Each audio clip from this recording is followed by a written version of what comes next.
What's up sa inyo mga kabatak? So this is day 16 of sharing a collectible.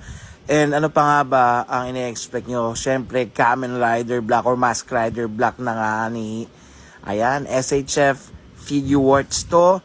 Napakaganda ng box ay grabe. Sobrang kilig ko na nakakuha ko nito yan. Hinimas ko pa. Maraming salamat Easy Toys sa napaka-steal na deal. At ito yung mga poses na pwede natin gawin. Hindi ako magaling mag-pose, pero I'll do my best. Grabe, as in, nang nakita ko to, nakalak na agad yung isip ko sa kanya. Hindi ko na siya kayang pakawalan, kaya binuksan ko na nga ni, ayan. Ayan ay figure. Actually, gusto ko lang yan, pakita sa inyo na, sabi dito sa nakasulat, authentic ito. Ayan, medyo mahaba lang yung pagkakasabi, pero yun yung message. Ito na siya. Oh, napakaganda. Nandun pa lang ako sa Alimol talagang nilalamas-lamas ko na talaga yung kagandahan ng figure na to. As in, napakaganda talaga. And inangat ko to paalis sa box at nakita ko yung manual. Napakasimple lang ng manual. Pero babalikan natin yan mamaya. At ito naman ang mga alt hands. At saka, hindi siya alt antenna Parang just in case na masira mo yung antenna, may kapalit siya. Or I could be wrong, okay? I could be wrong. That's just my assumption when it comes to the antenna. And speaking of antenna, alam nyo ba na si Ka Ernie Baron ay nagtinda ng Baron antenna dati? Kung walang masagap yung TV mo, ay meron na siyang masasagap kapag ginamit mo na yung Baron antenna. Pero going back nga dito sa mga altens, ang dami. Sana may effect man lang na kahit ano. At simple lang tong manual, one page lang.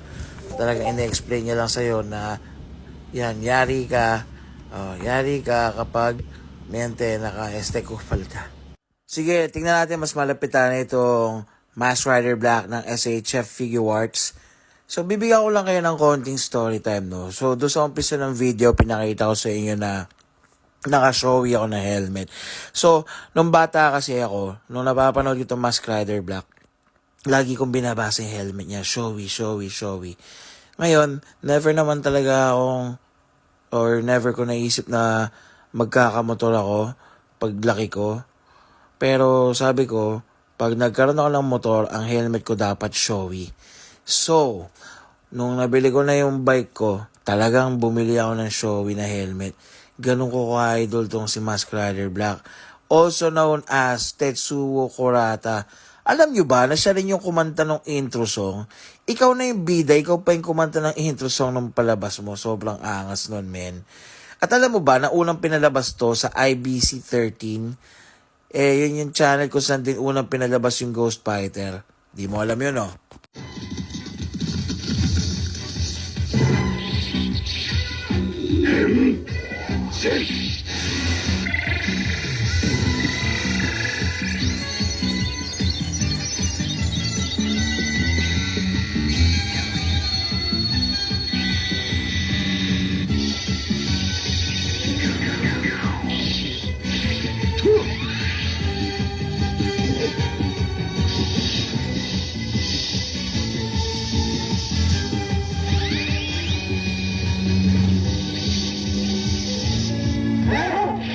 Kamen Rider!